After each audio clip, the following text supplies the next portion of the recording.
Dharmasthala case ದಿನಕ್ಕೊಂದು ತಿರುವನ್ನ ಪಡೆದುಕೊಳ್ತಾ ಇದೆ. ಆ ಜಾಗ ಈ ಜಾಗ ಅಂತ ಅನಾಮಿಕ ಕಾಡು ಸುತ್ತಾಡಿಸ್ತಿದ್ದಾನೆ.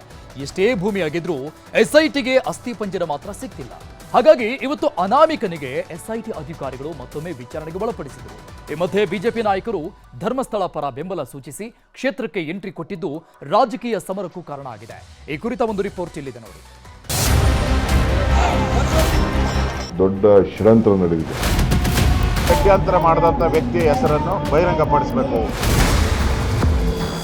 ಈಗಾಗಲೇ ಸರ್ಕಾರಕ್ಕೂ ಗೊತ್ತಾಗಿದೆ, ಇದೇನು ಖಾಲಿ ಪೆಟ್ಟಿಗೆ ಅಂತೇಳಿ ನಾನು ಹೇಳಿಲ್ಲ, ಡಿ ಕೆ ಶಿವಕುಮಾರ್ ಅವರು ಹೇಳಿದ್ದಾರೆ.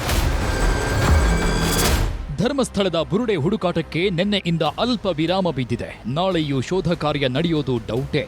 ಅನಾಮಿಕ ಗುರುತು ಮಾಡಿದ 17 ಸ್ಥಳಗಳಲ್ಲಿ ಸಣ್ಣದೊಂದು ಜಾಗವನ್ನು ಬಿಡದಂತೆ ಎಸ್ಐಟಿ ಹುಡುಕಾಡಿದೆ. ಎಲ್ಲೆಲ್ಲಿ ಹೆಣ ಹೂತಿದೆ ಅಂತ ಗುರುತು ಮಾಡಿದ್ನೋ ಅಲ್ಲೆಲ್ಲ ಅಗೆದು ಬಗೆದು ಆಗಿದೆ. ಆದರೆ ಮೂಳೆ ಮರ್ಮ ಮಾತ್ರ ಬಿಚ್ಚಿಕೊಡ್ತಿಲ್ಲ. ಹೀಗಾಗಿ ಅನಾಮಿಕನ ಜನ್ಮ ಜಾಲಾಡೋದಕ್ಕೆ ಎಸ್ಐಟಿ ಮುಂದಾಗಿದೆ. ಇವತ್ತು ಸತತ 4.5 ಗಂಟೆಗಳ ಕಾಲ ಮಾಸ್ಕ್ ಮ್ಯಾನ್ನ ವಿಚಾರಣೆ ನಡೆಸಿದ್ದಾರೆ. 1994ರಿಂದ 2014ರವರೆಗೆ ಶವ ಹೂತು ಹಾಕಿದ ಬಗ್ಗೆ ಎಸ್ಐಟಿ ಅಧಿಕಾರಿಗಳು ಮಾಹಿತಿ ಕಲೆ ಹಾಕಿದ್ದಾರೆ. ನಿನ್ನ ಜೊತೆ ಯಾರೆಲ್ಲ ಇದ್ದರು ಅಂತ ಎಸ್ಐಟಿ ಪ್ರಶ್ನೆ ಹಾಕಿದ್ದು, ನೀನು ಗುರುತಿಸಿದ ಜಾಗದಲ್ಲಿ ಮೂಳೆಗಳು ಸಿಕ್ಕಿಲ್ವಲ್ಲ ಅಂತ ಕೇಳಿದೆ. ಇದಕ್ಕೆ ಉತ್ತರಿಸಿದ ಅನಾಮಿಕ, ಭೌಗೋಳಿಕವಾಗಿ ಜಾಗದ ಬದಲಾವಣೆಯಾಗಿದೆ, ಹೀಗಾಗಿ ನಿರ್ದಿಷ್ಟವಾದ ಸ್ಥಳ ಗುರುತಿಸೋದಕ್ಕೆ ಕಷ್ಟ ಆಗ್ತಿದೆ. ಆದರೆ ನಾನು 100 ಶವಗಳನ್ನು ಹೂತಾಕಿರುವುದು ಸತ್ಯ. ಬಹುತೇಕ ಮಹಿಳಾ ಶವಗಳ ಮೇಲೆ ಗಾಯದ ಗುರುತು ಇದ್ದವು. ಮೇಲ್ನೋಟಕ್ಕೆ ಅತ್ಯಾಚಾರ ಆಗಿರೋ ಹಾಗೆ ಅನ್ಸುತ್ತೆ. ಮಾಹಿತಿ ಕೇಂದ್ರದಿಂದ ಮೆಸೇಜ್ ಬರ್ತಾ ಇತ್ತು. ಹೋಗ್ತಾ ಇದ್ದೆ, ಅವರು ಹೇಳಿರೋ ಕಡೆ ಶವ ಮಣ್ಣು ಮಾಡ್ತಿದ್ದೆ. ನಾನು ಗ್ರಾಮ ಪಂಚಾಯಿತಿಗೆ ಈ ವಿಚಾರ ಹೇಳ್ತಿರಲಿಲ್ಲ. ಇನ್ನು 3 ಕಡೆಗಳಲ್ಲಿ ಜಾಗ ತೋರಿಸ್ತೀನಿ, ಅಲ್ಲಿಯೂ ಮಣ್ಣು ಅಗೆದರೆ ಶವಗಳು ಸಿಗುತ್ತವೆ. ಬೇಕಾದರೆ ನನ್ನ ಜೊತೆ ಕೆಲಸ ಮಾಡ್ತಿದ್ದವರ ಬಳಿ ಕೇಳಿ ಅಂತ 4-5 ಜನರ ಹೆಸರನ್ನ ದೂರುದಾರನೆ ಹೇಳಿದ್ದಾನೆ. ಇಲ್ಲಿಯವರೆಗೆ ಆಗಿರೋ ತನಿಖಾ ವರದಿಯನ್ನ ಎಸ್ಐಟಿ ಸರ್ಕಾರಕ್ಕೆ ನೀಡಲು ಮುಂದಾಗಿದೆ. ವಿಪಕ್ಷಗಳು ತನಿಖೆ ಬಗ್ಗೆ ಮಾಹಿತಿ ಕೊಡುವಂತೆ ಸದನದಲ್ಲಿ ಸರ್ಕಾರದ ಮೇಲೆ ಒತ್ತಡ ಹಾಕ್ತಿವೆ. ಹೀಗಾಗಿ ದೂರುದಾರನ ಹೇಳಿಕೆ ದಾಖಲಿಸಿರುವ ಎಸ್ಐಟಿ ನಾಳೆ ಗೃಹ ಸಚಿವರಿಗೆ ಮಧ್ಯಂತರ ವರದಿ ನೀಡುವ ಸಾಧ್ಯತೆ ಇದೆ. ಇದೆಲ್ಲದರ ಮಧ್ಯೆ 2ನೇ ದೂರುದಾರ ಜಯಂತ್ ದಾಖಲೆಗಳ ಸಮೇತ ಎಸ್ಐಟಿಗೆ ಬಂದಿದ್ರು. ಧರ್ಮಸ್ಥಳ ಠಾಣೆಯಲ್ಲಿ 160 ಯುಡಿಆರ್ ಕೇಸ್ಗಳು ದಾಖಲಾಗಿದ್ದು, ಅದರಲ್ಲಿ 2010ರಲ್ಲಿ 1 ಕೇಸನ್ನ ಕೊಲೆ ಹಾಗೂ ಸಾಕ್ಷ್ಯ ನಾಶ ಅಂತ ಹಾಕಿದ್ದಾರೆ. ಅದೇ ಕೇಸ್ನಲ್ಲಿ ಬಾಲಕಿಯ ಮೃತದೇಹವನ್ನ ಒಂದೇ ದಿನದಲ್ಲಿ ಅಪರಿಚಿತ ಶವ ಅಂತ ಹೂತು ಹಾಕಿದ್ದಾರೆ. ಒಂದೇ ದಿನದಲ್ಲಿ ಅಪರಿಚಿತ ಶವ ಅಂತ ಹೇಗೆ ಹೇಳೋದಕ್ಕೆ ಸಾಧ್ಯ ಅಂತ ಎಸ್ಐಟಿಗೆ ಮಾಹಿತಿ ಕೊಟ್ಟಿದ್ದಾರೆ. ಈ ಬಗ್ಗೆ ಸ್ಥಳೀಯ ಪೊಲೀಸ್ ಠಾಣೆಯಲ್ಲಿ ದೂರು ನೀಡಿ ಅಂತ ಎಸ್ಐಟಿ ಸೂಚನೆ ಕೊಟ್ಟಿದೆ. 13ರಿಂದ 15 ವರ್ಷದ ಒಂದು ಹೆಣ್ಣು ಮಗಳನ್ನು ಊತಾಕಿರೋ ವಿಷಯಕ್ಕೆ ಸಂಬಂಧಿಸಿದ ದೂರು ನೀಡಿದೆ ಎಸ್ಐಟಿ ಅವರಿಗೆ. ತನಿಖೆ ನಡೆಸಿ ಅಂತೇಳಿ ಯಾರೊಬ್ಬರ ಅಧಿಕಾರಿಯೋ ಪೊಲೀಸ್ ಅಧಿಕಾರಿಯವರು ಇದನ್ನು ಮಾಡಿರೋದು ಅವರ ಮೇಲೆ ಕ್ರಮ ಕೈಗೊಳ್ಳಬೇಕಂತೇಳಿ ಕೊಟ್ಟಿದೆ ಸರ್. ಬುರುಡೆ ರಹಸ್ಯ, ಧರ್ಮ ರಾಜಕೀಯ ಗುದ್ದಾಟ. ಧರ್ಮಸ್ಥಳದಲ್ಲಿ ಆಪರೇಷನ್ ಅಸ್ಥಿಪಂಜರ ನಡೀತಾ ಇರೋ ಹೊತ್ತಲ್ಲೇ ಧರ್ಮ ರಾಜಕೀಯವು ಜೋರಾಗಿದೆ. ಕ್ಷೇತ್ರದ ಬಗ್ಗೆ ಅಪಪ್ರಚಾರ ಮಾಡಲಾಗ್ತಾ ಇದೆ ಅಂತ ಬಿಜೆಪಿ ನಾಯಕರು ಧರ್ಮಸ್ಥಳ ಚಲೋ ಅಭಿಯಾನ ಶುರು ಮಾಡಿದ್ದಾರೆ. ಎಸ್ಆರ್ ವಿಶ್ವನಾಥ್ ನೇತೃತ್ವದಲ್ಲಿ ಬೆಂಗಳೂರಿಂದ ಧರ್ಮಸ್ಥಳದವರೆಗೆ ರ್ಯಾಲಿ ಮಾಡಿದ್ದು, ಕ್ಷೇತ್ರಕ್ಕೆ ಬರ್ತಾ ಇದ್ದಂಗೆ ಕಮಲ ನಾಯಕರಿಗೆ ಚೆಂಡೆ ಸ್ವಾಗತ ನೀಡಲಾಯಿತು. ನಾಳೆ ಬಿಜೆಪಿ ರಾಜ್ಯಾಧ್ಯಕ್ಷ ವಿಜೇಂದ್ರ ಕೂಡ ಭಾಗಿಯಾಗಲಿದ್ದಾರೆ. 12-13 ವರ್ಷಗಳಿಂದ ಕೂಡ ಇದು ನಿರಂತರವಾಗಿ ಅಪಪ್ರಚಾರ ಮಾಡ್ತಾ ಇದ್ರು ಕೂಡ ಯೂಟ್ಯೂಬರ್ಗಳ ಮೇಲೆ ಆಗಲಿ ಬೇರೆಯವ್ರ ಮೇಲೆ ಕ್ರಮ ತಗೊಂತಾ ಇಲ್ಲ. ನಮ್ಮ ಯಾರೋ ಒಬ್ಬ ಹಿಂದೂ ಕಾರ್ಯಕರ್ತ ಸಣ್ಣದಾಯ್ತು ಅಂದರೆ ತುಮಕೂರಲ್ಲಿ ಹೋಗಿ ಅರೆಸ್ಟ್ ಮಾಡ್ಕೊಂಡು ಬರ್ತಾರೆ. ಆ ಕ್ಷಣದಲ್ಲಿ ಕೇಸ್ಗಳನ್ನು ಬುಕ್ ಮಾಡ್ತಕ್ಕಂಥದ್ದು ಇದು ಈ ಸರ್ಕಾರದ ನಿಲುವು. ಇನ್ನು ಬಿಜೆಪಿ ಧರ್ಮಸ್ಥಳ ರ್ಯಾಲಿ ವಿಷಯದಲ್ಲಿ ಕಾಂಗ್ರೆಸ್ ಮತ್ತು ಬಿಜೆಪಿಯವರ ಮಧ್ಯೆ ವಾಕ್ಸಮರ ಶುರುವಾಗಿದೆ.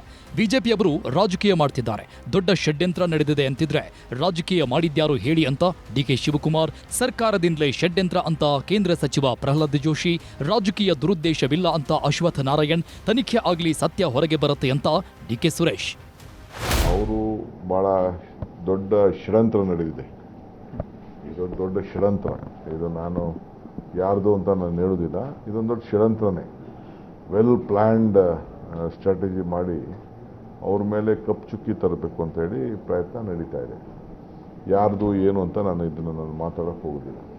ನನಗೂ ಗೊತ್ತಿದೆ, ಬರೀ ಪುಟ್ಟಿ ಖಾಲಿ ಟ್ರಂಕೆ ಅದು ಕೇಸು, ಏನು ಇಲ್ಲ. ಅದು ಸದ್ ಜಾಸ್ತಿ ಮಾಡ್ತಾ ಇದೆ ಅಷ್ಟೇ. ಷಡ್ಯಂತ್ರ ಅಂತ ಉಪಮುಖ್ಯಮಂತ್ರಿಗಳು ಹೇಳಿದ್ಮೇಲೆ ಆ ಷಡ್ಯಂತ್ರ ಮಾಡಿದಂಥ ವ್ಯಕ್ತಿಯ ಹೆಸರನ್ನು ಬಹಿರಂಗಪಡಿಸಬೇಕು ಅಂತ ಮಾತನ್ನು ಹೇಳ್ತೀನಿ. ಇಲ್ಲಾಂದರೆ ನಾವು ಅಧಿವೇಶನದಲ್ಲಿ ಗಲಾಟೆ ಮಾಡ್ತೀರಿ. ಆ ಷಡ್ಯಂತ್ರ ಯಾಕಂದರೆ ಸರ್ಕಾರನೇ ಒಪ್ಕೊಂಡಿದೆ, DCM ಒಪ್ಕೊಂಡಿದ್ದಾರೆ ಅಂದಮೇಲೆ ಸರ್ಕಾರ ಒಪ್ಕೊಂಡಂಗಾಯಿತು. ಬಿಜೆಪಿಯವರು ಏನು ಮಾತಾಡಲಿಲ್ಲ, ಈಗೆಲ್ಲ ಮಾತಾಡ್ತಾ ಇದ್ದಾರೆ. ಸ್ಟಾರ್ಟಿಂಗು ಪ್ರಾರಂಭದಲ್ಲೇ ಅವ್ರು ಏನಾದ್ರು ಮಾತಾಡಬೇಕಾಗಿತ್ತು. ಈಗ ಅವರು ರಾಜಕೀಯ ಮಾಡ್ತಾ ಇದ್ದಾರೆ BJPಯವರು, ಬೇರೆ ಏನಿಲ್ಲ. ಈಗ ರಾಜಕಾರಣ ಮಾಡ್ತಾ ಇದ್ದಾರೆ. BJPಯವ್ರದ್ದು ಬರೀ ರಾಜಕಾರಣನೇ ಬಿಟ್ಟರು ಬೇರೆ ಏನೂ ಇಲ್ಲ. ಅವ ಯಾರವ ಮುಸುಕ್ ಮುಚ್ಕೊಂಡು ಓಡಾಡ್ತಾನೆ, ಅವ್ನು ಸೆಕ್ಯೂರಿಟಿ ಕೊಟ್ಟು ಅವ್ನ ಹಿಂದೆ ಇವ್ರು ಬೆನ್ನ ಹತ್ತಾರ. DK ಶಿವಕುಮಾರ್ ಅವರು ಷಡ್ಯಂತ್ರ ಅಂತ ಹೇಳ್ತಾರೆ. ಅಂದ್ರೆ ಗೃಹ ಮಂತ್ರಾಲಯ ವಿಫಲ ಆಗ್ಯದಂತ DK ಶಿವಕುಮಾರ್ ಹೇಳಕ್ ಹೊರಟಿದ್ದಾರೆ, ಅಥವಾ ಮುಖ್ಯಮಂತ್ರಿಗಳು ಇದನ್ನು ಮಾಡಿಸಿದ್ದಾರೆ ಅಂತ ಹೇಳಕ್ ಹೊರಟಿದ್ದಾರೆ DK ಶಿವಕುಮಾರ್. ಮಂಜುನಾಥನ ಮೇಲೆ ತಮ್ಮ ಭಕ್ತಿಯನ್ನು ತೋರ್ಲಿಕ್ಕೆ ಹೋಗಿದ್ದಾರೆ ಹೊರತು ಬೇರೆ ಇನ್ನೇನು ನಮ್ಮಲ್ಲಿ ಹಸ್ತಕ್ಷೇಪ ಇಲ್ಲ. ಬೇರೆ ಇನ್ಯಾವ ನಮ್ಮ ರಾಜಕೀಯ ಅಥವಾ ಇನ್ಯಾವುದೇ ದುರುದ್ದೇಶ ಇಲ್ಲ ಅನ್ನೋಂಥದ್ದನ್ನ ಭಾಳ ಸ್ಪಷ್ಟವಾಗಿ, ಯಾಕೆಂದರೆ ಆ ಸ್ಥಳದ ಮಹಿಮೆ ಮತ್ತು ಮಹತ್ವವನ್ನು ಕಾಪಾಡೋಂಥದ್ದು ಪ್ರತಿಯೊಬ್ಬನ ಭಕ್ತನ ಕರ್ತವ್ಯ ಅಂತಲೂ. ಇವತ್ತು ಸರ್ಕಾರ ಬಂದ ಕೆಲವೊಂದು ಆರೋಪಗಳನ್ನ ಸಾರ್ವಜನಿಕರಿಗೆ ಮುಕ್ತವಾಗಿ ಇಡಬೇಕು ಅಂತೇಳಿ ಇವತ್ತು ತನಿಖೆಯನ್ನು ಮಾಡ್ತಾ ಇದೆ. ಕಾಂಗ್ರೆಸ್ ಬಿಜೆಪಿ ಧರ್ಮಸ್ಥಳ ವಿಷಯದಲ್ಲಿ ವಾಕ್ಸಮರಕ್ಕೆ ಇಳಿದಿದ್ರೆ, ಇನ್ನೊಂದು ಕಡೆ ಧರ್ಮಸ್ಥಳ ಪರ ರಾಜ್ಯದಾದ್ಯಂತ ಹೋರಾಟಗಳು ಶುರುವಾಗಿದೆ. ಧಾರವಾಡದಲ್ಲಿ ಭಕ್ತಾದಿಗಳು ಕೆಸಿಡಿ ವೃತ್ತದಲ್ಲಿರುವ ಶ್ರೀ ಗಣೇಶ ದೇಗುಲದಲ್ಲಿ ವಿಶೇಷ ಪೂಜೆ ಸಲ್ಲಿಸಿದ್ದಾರೆ. ಧರ್ಮಸ್ಥಳ ಭಕ್ತರ ವೇದಿಕೆಯಿಂದ ಪೂಜೆ ಮಾಡಿಸಲಾಗಿದ್ದು, ಧರ್ಮಸ್ಥಳ ಮೇಲೆ ಬಂದಿರುವ ಕಳಂಕ ನಿವಾರಣೆಯಾಗಬೇಕೆಂದು ಗಣೇಶನ ಬಳಿ ಸಂಕಲ್ಪ ಮಾಡಿದ್ದಾರೆ.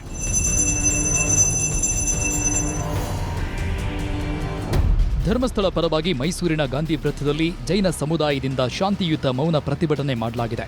108 ಆಚಾರ್ಯ ಶ್ರೀ ಪುಣ್ಯಸಾಗರ ಮುನಿ ಮಹಾರಾಜರ ನೇತೃತ್ವದಲ್ಲಿ ಮೌನ ಪ್ರತಿಭಟನೆ ನಡೆದಿದ್ದು, ಭಿತ್ತಿ ಪತ್ರಗಳನ್ನು ಹಿಡಿದು ನೂರಾರು ಮಂದಿ ಪ್ರತಿಭಟನೆಯಲ್ಲಿ ಭಾಗಿಯಾಗಿದ್ದಾರೆ.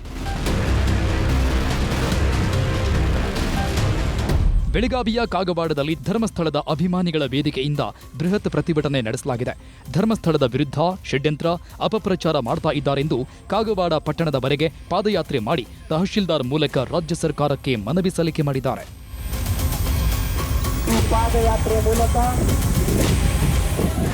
ಒಟ್ನಲ್ಲಿ ಧರ್ಮಸ್ಥಳ ಬುರುಡೆ ರಹಸ್ಯಕ್ಕೆ ದಿನಕ್ಕೊಂದು ಟ್ವಿಸ್ಟ್ ಸಿಗ್ತಿದ್ದು, ಎಲ್ಲಿಗೆ ಬಂದು ನಿಲ್ಲುತ್ತೋ ಕಾದು ನೋಡಬೇಕು.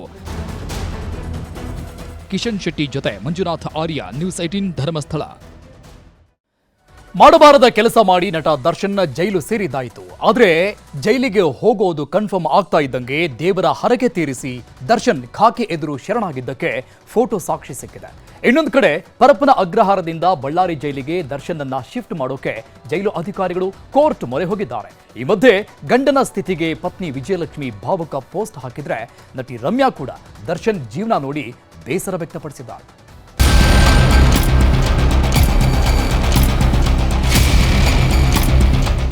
ಕಾಲಾಯ ತಸ್ಮೈ ನಮಃ ಅನ್ನೋದು ಇದಕ್ಕೆ ನೋಡಿ. ರೇಣುಕಾ ಸ್ವಾಮಿ ಕೊಲೆ ಕೇಸ್ನಲ್ಲಿ ಸಿಕ್ಕಿ ಬೀಳೋ ಮೊದಲು ದರ್ಶನ್ ಅಂದ್ರೆ ಒಂದು ಗತ್ತು ಗಮ್ಮತ್ತು ಗಿತ್ತು.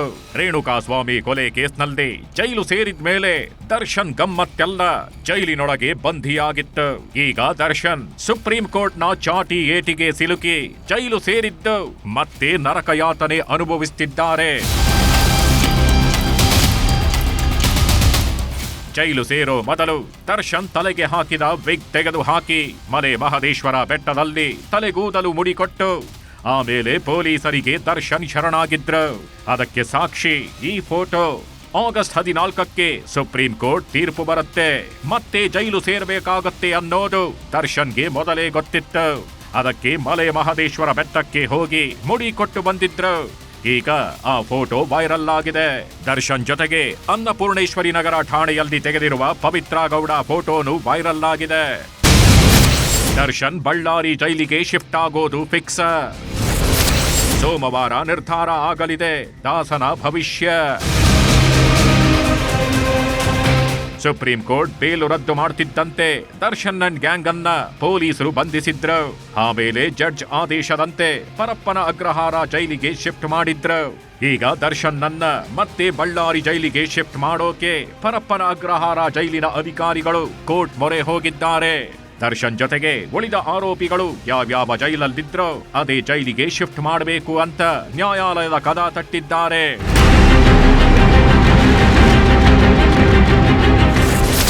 ಸದ್ಯಕ್ಕೆ ಬೆಂಗಳೂರು ಕೇಂದ್ರ ಕಾರಾಗೃಹಕ್ಕೆ ಆರೋಪಿಗಳನ್ನ ಶಿಫ್ಟ್ ಮಾಡಲಾಗಿದೆ. ಈ ಮೊದಲು ಆರೋಪಿಗಳು ಬೇರೆ ಬೇರೆ ಜೈಲಿನಲ್ಲಿದ್ರು. ಈಗ ಎಲ್ಲ ಆರೋಪಿಗಳನ್ನ ಆಯಾ ಜೈಲಿಗೆ ಕಳುಹಿಸಬೇಕಿದೆ. ಭದ್ರತೆ ಆಡಳಿತ ದೃಷ್ಟಿಯಿಂದ ಆಯಾ ಜೈಲಿಗೆ ಕಳಿಸಬೇಕು. A2 ಆರೋಪಿ ದರ್ಶನ್ ಪ್ರಭಾವಿ ವ್ಯಕ್ತಿ ಆಗಿರೋದ್ರಿಂದ ಶಿಫ್ಟಿಂಗ್ ಮುಖ್ಯ ಅಂತ 64ನೇ ಸೆಷನ್ಸ್ ಕೋರ್ಟ್ಗೆ ಜೈಲು ಅಧಿಕಾರಿಗಳು ಅರ್ಜಿ ಹಾಕಿದ್ದಾರೆ. ಆದರೆ ಜೈಲು ಅಧಿಕಾರಿಗಳ ನೇರ ಅರ್ಜಿ ಸ್ವೀಕರಿಸದ ಸೆಷನ್ಸ್ ಕೋರ್ಟ್ ಸರ್ಕಾರದ ಎಸ್ಪಿಪಿ ಮೂಲಕವೇ ಅರ್ಜಿ ಹಾಕಲು ಸೂಚನೆ ನೀಡಿದೆ. ಸೋಮವಾರ 64ನೇ ಸೆಷನ್ಸ್ ಕೋರ್ಟ್ಗೆ ಎಸ್ಪಿಪಿ ಅರ್ಜಿ ಹಾಕಲಿದ್ದು ಸೋಮವಾರವೇ ಅರ್ಜಿ ವಿಚಾರಣೆ ನಡೆಸಿ ಆದೇಶ ಬರೋ ಸಾಧ್ಯತೆಯೂ ಇದೆ. ಸೋಮವಾರ ಕೋರ್ಟ್ ಆಯಾ ಜೈಲಿಗೆ ಕಳಿಸಿ ಅಂತ ಆದೇಶ ಕೊಟ್ಟಿದ್ದೇ ಆದ್ರೆ ಪವಿತ್ರ ಗೌಡ ಪರಪ್ಪನ ಅಗ್ರಹಾರ ಜೈಲಲ್ಲೇ ಇರ್ತಾರೆ. ದರ್ಶನ್ ನನ್ನ ಬಳ್ಳಾರಿ ಸೆಂಟ್ರಲ್ ಜೈಲ್ಗೆ ಶಿಫ್ಟ್ ಮಾಡಲಾಗುತ್ತೆ. A6 ಜಗದೀಶ್ ಅಲಿಯಾ ಜಗ್ಗನನ್ನ ಶಿವಮೊಗ್ಗ ಜೈಲಿಗೆ, A7 ಅನುಕುಮಾರ್ ಪರಪ್ಪನ ಅಗ್ರಹಾರದಲ್ಲಿ ಇಡಲಾಗತ್ತೆ. 11ನೇ ಆರೋಪಿ ನಾಗರಾಜ್ನನ್ನ ಕಲಬುರಗಿಯ ಜೈಲಿಗೆ, 12ನೇ ಆರೋಪಿ ಲಕ್ಷ್ಮಣ್ಣನ್ನ ಶಿವಮೊಗ್ಗದ ಜೈಲಿಗೆ, 14ನೇ ಆರೋಪಿ ಪ್ರದೂಷ್ನನ್ನ ಬೆಳಗಾವಿ ಜೈಲಿಗೆ ಶಿಫ್ಟ್ ಮಾಡಬಹುದು. ಸದ್ಯ ಪರಪ್ಪನ ಅಗ್ರಹಾರ ಜೈಲಿನಲ್ಲಿ ದರ್ಶನ್ ಇರುವ ಸೆಲ್ಗೆ 3 ಸುತ್ತಿನ ಭದ್ರತೆ ಹಾಕಲಾಗಿದೆ. ಆರೋಪಿಗಳ ಚಲನವಲನ ಗಮನಿಸಲು ಸಿಸಿಟಿವಿ ಕಣ್ಗಾವಲು ಹಾಕಲಾಗಿದೆ. ಜೈಲು ಸಿಬ್ಬಂದಿಗೂ ಬಾಡಿ ಓನ್ ಕ್ಯಾಮೆರಾ ಕೊಡಲಾಗಿದೆ. ಜೊತೆಗೆ ಬ್ಯಾರಕ್ಗಳಿಗೂ ಪೊಲೀಸರನ್ನ ಭದ್ರತೆಗೆ ಹಾಕಿದ್ದಾರೆ. ವಿಜಯಲಕ್ಷ್ಮಿ ಭಾವುಕ ಪೋಸ್ಟ್. ದರ್ಶನ್ ಪ್ರಕರಣದಿಂದ ಮುಕ್ತನಾಗಬೇಕು ಅಂತ ಪತ್ನಿ ವಿಜಯಲಕ್ಷ್ಮಿ ಮಾಡದ ವ್ರತಗಳಿಲ್ಲ, ಹೋಗದ ದೇವಸ್ಥಾನಗಳಿಲ್ಲ. ಆದ್ರೆ ನ್ಯಾಯಾಲಯ ಅನ್ನೋ ದೇವರ ಮುಂದೆ ವಿಜಯಲಕ್ಷ್ಮಿ ಅವರು ಮಾಡಿದ ಪೂಜೆ ಪುನಸ್ಕಾರಗಳು ಫಲ ಕೊಡಲಿಲ್ಲ. ಈಗ ದರ್ಶನ್ ಜೈಲು ಸೇರಿದ್ದು ಮತ್ತೆ ಜಾಮೀನು ಸಿಗುವ ಲಕ್ಷಣಗಳು ಕಾಣಿಸ್ತಿಲ್ಲ. ಎಲ್ಲ ಘಟನೆಯಿಂದ ಮನನೊಂದಿರುವ ವಿಜಯಲಕ್ಷ್ಮಿ ಅವರು ಫಸ್ಟ್ ಟೈಮ್ ಸೋಷಿಯಲ್ ಮೀಡಿಯಾದಲ್ಲಿ ದರ್ಶನ್ ಪತ್ನಿ ವಿಜಯಲಕ್ಷ್ಮಿ ಭಾವುಕ ಪೋಸ್ಟ್ ಒಂದನ್ನ ಹಾಕಿದ್ದಾರೆ. ದರ್ಶನ್ ಫಾರ್ಮ್ ಹೌಸ್ ನಲ್ಲಿ ಏಕಾಂಗಿಯಾಗಿ ನಿಂತಿರುವ ಫೋಟೋ ಹಾಕಿ ಹೃದಯ ಒಡೆದಿದೆ ಅಂತ ಹಾರ್ಟ್ ಬ್ರೇಕ್ ಎಮೋಜಿಯನ್ನು ಪೋಸ್ಟ್ ಮಾಡಿದ್ದಾರೆ. ವಿಜಯಲಕ್ಷ್ಮಿ ಅವರ ಪೋಸ್ಟ್ ನೋಡಿದ ಅಭಿಮಾನಿಗಳು ಅತ್ತಿಗೆ ಕುಗ್ಗದಿರಿ ಅಂತ ಕಮೆಂಟ್ ಮಾಡ್ತಿದ್ದಾರೆ. ದರ್ಶನ್ ಜೀವನ ನೆನೆದು ರಮ್ಯಾ ಬೇಸರ. ದರ್ಶನ್ ಜೈಲು ಸೇರಿದಾಗ ಕೋರ್ಟ್ ಜಾಮೀನು ರದ್ದು ಮಾಡಿದಾಗ ನ್ಯಾಯ ಸಿಕ್ಕಿದೆ ಅಂದಿದ್ದು ನಟಿ ರಮ್ಯಾನೇ. ಹೀಗಾಗಿದೆ ಮೋಹಕ ತಾರೆ ರಮ್ಯಾ ನ್ಯೂಸ್ 18 ಜೊತೆ ಮಾತನಾಡ್ತಾ ದರ್ಶನ್ ಜೊತೆ ಕಳೆದ ಸಿನಿಮಾ ಶೂಟಿಂಗ್ ಸಮಯವನ್ನ ಮೆಲುಕು ಹಾಕಿದ್ರು. ಕಷ್ಟಪಟ್ಟು ಇಂಡಸ್ಟ್ರಿಗೆ ಬಂದ ದರ್ಶನ್ ತನ್ನ ನಡವಳಿಕೆಯನ್ನ ಬದಲಿಸಿಕೊಳ್ಳಲಿಲ್ಲ. ಅವರ ಜೊತೆಗಿದ್ದವರಿಂದಲೇ ದರ್ಶನ್ ಜೀವನ ಹಾಳು ಮಾಡಿಕೊಂಡ್ರು. ಪವಿತ್ರ ಗೌಡಗೂ ಮಗಳಿದ್ದು ಅವರು ಯೋಚನೆ ಮಾಡಬೇಕಿತ್ತು ಅಂದ್ರು. ಕಷ್ಟಪಟ್ಟು ಇಂಡಸ್ಟ್ರಿಗೆ ಬಂದು ಲೈಟ್ ಬಾಯ್ ಆಗಿ ಕೆಲಸ ಮಾಡಿ ಇಷ್ಟು ಮಟ್ಟಿಗೆ ಬೆಳೆದಾರಂತೆ ಎಲ್ಲೋ ಒಂದು ಕಡೆ ಒಂದು ಹೆಮ್ಮೆನೂ ಇತ್ತು. ಬಟ್ ಇತ್ತೀಚೆಗೆ ಅವ್ರದ್ದೇನು ನಡವಳಿಕೆ ಆಗಲಿ ಏನು ಅವ್ರದ್ದು ಇದೆಲ್ಲ ನೋಡಿ ನನಗೆ ಬೇಜಾರಾಯಿತು. ಬಿಕಾಸ್ ಅವ್ರ ಅಕ್ಕಪಕ್ಕ ಯಾರು ಒಳ್ಳೆಯವ್ರು ಇಲ್ವೇನೋ ಏನೋ ಗೊತ್ತಿಲ್ಲ. ಅವ್ರಿಗೆ ಏನೋ ಒಂದು ಒಳ್ಳೆ ರೀತಿನಲ್ಲಿ ಒಳ್ಳೆ ದಾರಿನಲ್ಲಿ ಕರ್ಕೊಂಡು ಹೋಗೋದಕ್ಕೆ. ಆ್ಯಕ್ಚುಲಿ ನನಗೆ ಪವಿತ್ರ ಗೌಡ ಯಾರಂತ ನನಗೆ ಗೊತ್ತಿರಲಿಲ್ಲ. Only after this Renuka Swami I got to know. But ಒಂದು ಕಡೆ ಬೇಜಾರಾಗುತ್ತೆ. ಬಿಕಾಸ್ ಆಕೆಯು ಒಂದು ತಾಯಿ, ಒಂದು ಮಗಳಿದ್ದಾರೆ. ನಾವು ರೂಲ್ಸ್ ಪ್ರಕಾರ ನಡ್ಕೊಂಡಿದ್ದಿದ್ರೆ ಇದೆಲ್ಲ ಆಗ್ತಿರ್ಲಿಲ್ಲ.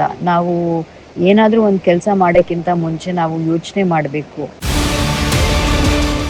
ಯಾರು ಏನೇ ಹೇಳಲಿ ದರ್ಶನ್ ವಿಷಯದಲ್ಲಿ ಕಾಲ ಮಿಂಚಿ ಹೋಗಿದೆ. ಈಗೇನಿದ್ರು ದರ್ಶನ್ ಭವಿಷ್ಯ ಹೇಗೆ ಅನ್ನೋದನ್ನ ಕೋರ್ಟ್ ಮಾತ್ರ ತೀರ್ಮಾನ ಮಾಡೋಕೆ ಸಾಧ್ಯ. Bureau report, news 18. ಇಡೀ ಜಗತ್ತೇ ಕುತೂಹಲದಿಂದ ನೋಡ್ತಾ ಇದ್ದ ಅಲಸ್ಕಾ ಶೃಂಗಸಭೆ ಮುಗಿದಿದೆ. ಅಮೆರಿಕ ಅಧ್ಯಕ್ಷ ಡೊನಾಲ್ಡ್ ಟ್ರಂಪ್ ಸುಂಕ ಸಮರ ಸಾರಿದ್ರು. ಈಗ ಅದೇ ಟ್ರಂಪ್ ಸುಂಕ ಸಮರದಲ್ಲಿ ಸಂಧಾನದ ಮಾತಾಡಿದ್ದಾರೆ. ಇನ್ನೊಂದು ಕಡೆ ರಷ್ಯಾ ಉಕ್ರೇನ್ ಯುದ್ಧಕ್ಕೂ ವಿದಾಯ ಹೇಳುವ ಬಗ್ಗೆ ಮಾತುಕತೆ ಆಗಿದೆ. ಟ್ರಂಪ್ ಪುಟಿನ್ ಸಭೆಯ ಹೈಲೈಟ್ಸ್ ನಿಮ್ಮುಂದೆ.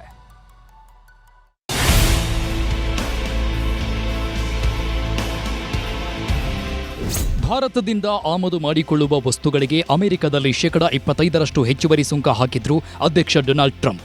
ಆಮೇಲೆ ಅಮೆರಿಕದಿಂದಲೇ ಭಾರತ ಪೆಟ್ರೋಲ್, ಡೀಸೆಲ್ ಖರೀದಿಸಬೇಕು ಅಂತ ಷರತ್ತು ಹಾಕಿದ್ರು. ಇದಕ್ಕೆ ಭಾರತ ಸರ್ಕಾರ ಒಪ್ಪದಿದ್ದಾಗ ಮತ್ತೆ 25% ಸುಂಕ ಹಾಕಿ 50% ಟ್ಯಾಕ್ಸ್ ಹೇರಿ ಭಾರತದ ವಸ್ತುಗಳ ಮೇಲೆ ಸಮರ ಸಾರಿದ್ರು Trump.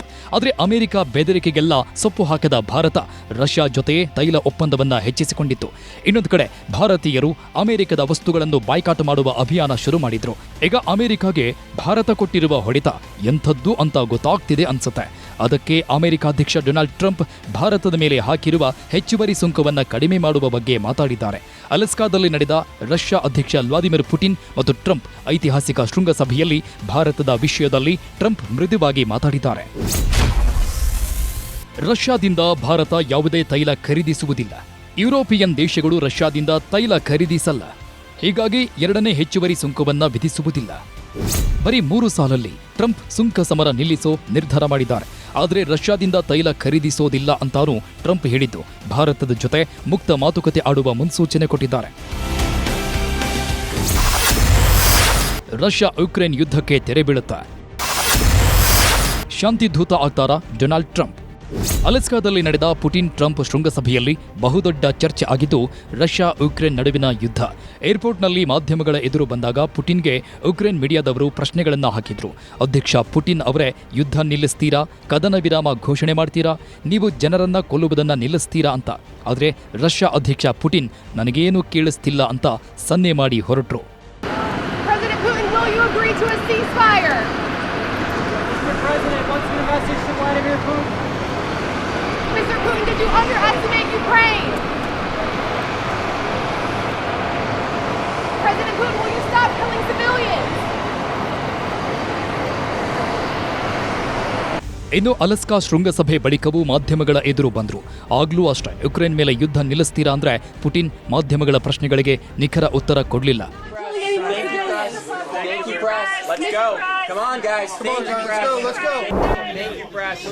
President Putin, why should President Trump trust your word now after you bailed out of Russia?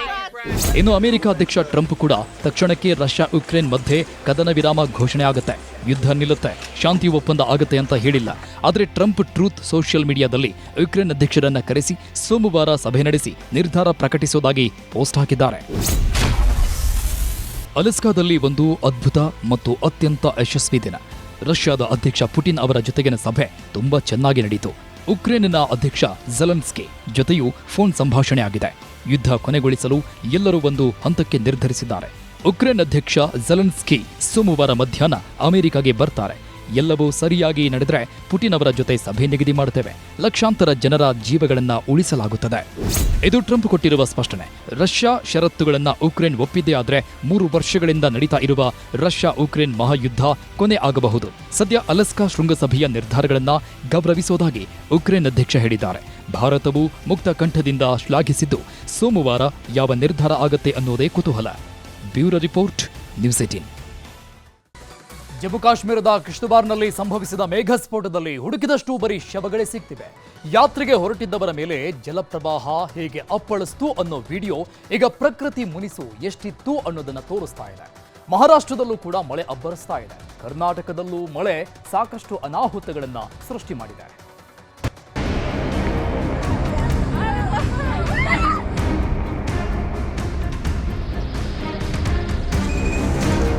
ಈ ಭಯಾನಕ ದೃಶ್ಯವೊಂದೇ ಸಾಕು. ಜಮ್ಮು ಕಾಶ್ಮೀರದ ಕಿಶ್ತವಾರ್ನಲ್ಲಿ ನಡೆದ ಮೇಘಸ್ಫೋಟದ ಭೀಕರತೆ ಎಷ್ಟಿದೆ ಅಂತ ಹೇಳೋದಕ್ಕೆ.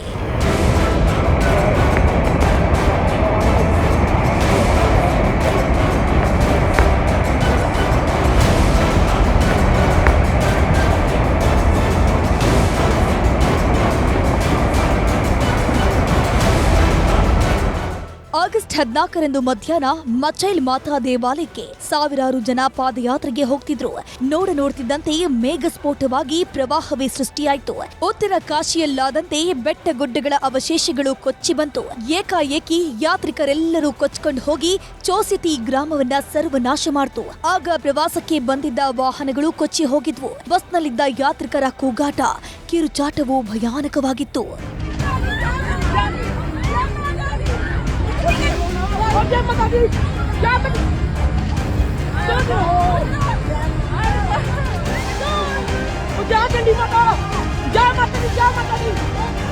ಇಲ್ಲಿಯವರೆಗೂ 75 ಜನರ ಸಾವಾಗಿದೆ. ಇನ್ನೂ 167 ಜನರು ಕಣ್ಮರೆಯಾಗಿದ್ದಾರೆ. ರಕ್ಷಣಾ ಪಡೆಗಳು ತಕ್ಷಣ ಧಾವಿಸಿ ಬಂದಿದ್ದು ಅವಶೇಷಗಳಡಿ ಸಿಲುಕಿದ್ದ 37 ಜನರನ್ನ ರಕ್ಷಣೆ ಮಾಡಿದ್ದು ತೀವ್ರ ಗಾಯಗಳಿಂದ ಆಸ್ಪತ್ರೆಯಲ್ಲಿ ಚಿಕಿತ್ಸೆ ಪಡೆದಿದ್ದಾರೆ. ಸದ್ಯಕ್ಕೆ ರಕ್ಷಣಾ ಕಾರ್ಯ ಮುಂದುವರೆದಿದ್ದು ಪ್ರಧಾನಿ ಮೋದಿ ಜಮ್ಮು ಕಾಶ್ಮೀರ ಸಿಎಂ ಒಮರ್ ಅಬ್ದುಲ್ಲಾರಿಗೆ ಎಲ್ಲ ನೆರವಿನ ಭರವಸೆ ಕೊಟ್ಟಿದ್ದಾರೆ. ಈ ಮಧ್ಯೆ ದುರಂತದ ಜಾಗಕ್ಕೆ ಸಿಎಂ ಒಮರ್ ಅಬ್ದುಲ್ಲಾ ಭೇಟಿ ಕೊಟ್ಟು ಪರಿಶೀಲನೆ ಮಾಡಿದ್ರು.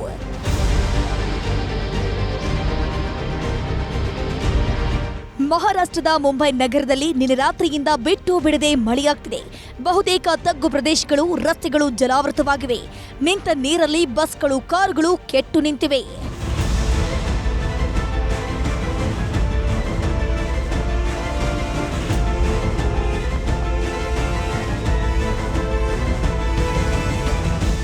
ಕರ್ನಾಟಕದಲ್ಲೂ ಮಳೆ ಅಬ್ಬರಿಸಿ ಬೊಬ್ಬೆರಿತಾ ಇದೆ. ಚಿಕ್ಕಮಗಳೂರಿನಲ್ಲಿ ಗಾಳಿ ಸಹಿತ ಭಾರೀ ಮಳೆಯಾಗ್ತಿದ್ದು, ಕೊಪ್ಪ ತಾಲೂಕಿನ ಬೈರೇದೇವರು ಗ್ರಾಮದ ಹಂದಿ ಹಡ್ಲುವಿನಲ್ಲಿ ಮರ ಬಿದ್ದು ಭಾಸ್ಕರ್ ಭಟ್ ಅನ್ನೋರ ಮನೆಗೆ ಹಾನಿಯಾಗಿದೆ. ಅದೃಷ್ಟವಶಾತ್ ಮನೆಯಲ್ಲಿದ್ದವರು ಪ್ರಾಣಾಪಾಯದಿಂದ ಪಾರಾಗಿದ್ದಾರೆ. ಮುಂದಿನ 4 ದಿನ ಭಾರೀ ಮಳೆಯಾಗಲಿದೆ ಅಂತ ಹವಾಮಾನ ಇಲಾಖೆ ಮುನ್ಸೂಚನೆ ನೀಡಿದೆ. ಆಗಸ್ಟ್ 17ರಿಂದ 20ರವರೆಗೂ ಆರೆಂಜ್ ರೆಡ್ ಅಲರ್ಟ್ ಘೋಷಿಸಲಾಗಿದೆ. 40ರಿಂದ 50 ಕಿಲೋಮೀಟರ್ ವೇಗದಲ್ಲಿ ಗಾಳಿ ಬೀಸುವ ಸಾಧ್ಯತೆ ಹಿನ್ನೆಲೆಯಲ್ಲಿ ಮುಂಜಾಗ್ರತಾ ಕ್ರಮ ತೆಗೆದುಕೊಳ್ಳುವಂತೆ ಸೂಚಿಸಿದ್ದಾರೆ.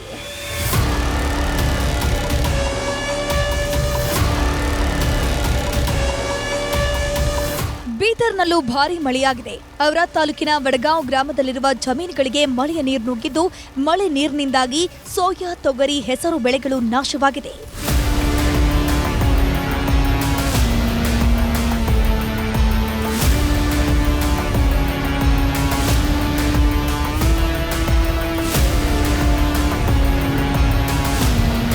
ಕೋಲಾರದಲ್ಲಿ ಧಾರಾಕಾರ ಮಳೆ ಸುರಿದಿದೆ. ಈ ಮಳೆಯಿಂದಾಗಿ ಜನಜೀವನ ಅಸ್ತವ್ಯಸ್ತಗೊಂಡಿದೆ. ಕೋಲಾರ, ವೇಮಗಲ್, ಮಾಲೂರಿನಲ್ಲಿ ವರುಣನ ಆರ್ಭಟ ಜೋರಾಗಿದೆ. ಮಳೆಯಿಂದಾಗಿ ತಗ್ಗು ಪ್ರದೇಶಗಳ ಮನೆಗಳಿಗೆ ಮಳೆಯ ನೀರು ಹಾಗೂ ಮೋರಿಯ ನೀರು ನುಗ್ಗಿದೆ. ಮಳೆಯಿಂದಾಗಿ ವಾಹನ ಸವಾರರು ಪರದಾಟ ನಡೆಸಿದ್ರು. ಹಲವೆಡೆ ವಿದ್ಯುತ್ ಪೂರೈಕೆಯಲ್ಲಿ ವ್ಯತ್ಯಯ ಆಗಿದೆ.